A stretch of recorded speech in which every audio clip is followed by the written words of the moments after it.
Aujourd'hui est un grand jour, c'est l'ouverture du 69e Festival de Cannes.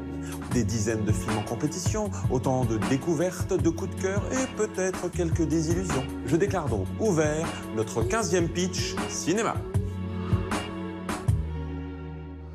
Si vous aimez les films dans lesquels le choc de deux mondes fait naître de purs moments de comédie, tel le mythique La vie est un long fleuve tranquille d'Étienne Châtilliez, Jésus revient,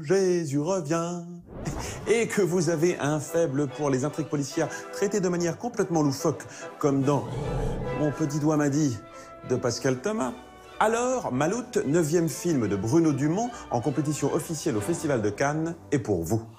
La famille Van Peteghem se réjouit de passer ses vacances sur la côte d'Opale. Mais deux événements vont entacher son bonheur. C'est ici que cette personne aurait disparu, chef. Ça commence à sortir le roussi, là, hein? Bon, les personnes ont disparu dans la baie. Dans toute cette histoire, il y a une providence.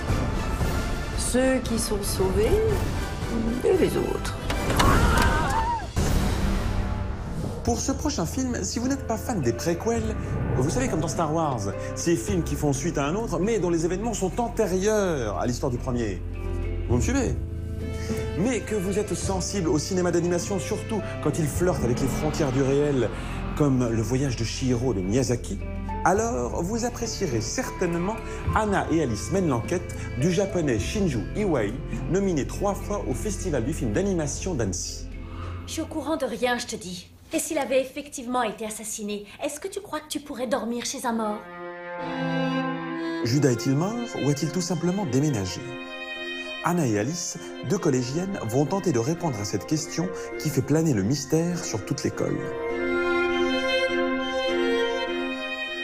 Également à l'affiche, si vous voulez découvrir le film en ouverture du Festival de Cannes qui aura le privilège d'une sortie mondiale, courez voir Café Society de Woody Allen, avec Kristen Stewart et Jesse Eisenberg. Et, mauvaise graine, l'histoire de Vittorio et Cesare, deux amis inséparables jusqu'à ce que l'un d'eux découvre l'amour et décide de suivre le droit chemin alors que l'autre s'enfonce dans la délinquance. Voilà, le pitch cinéma de France 3, c'est fini. Maintenant, c'est vous qui voyez ou pas.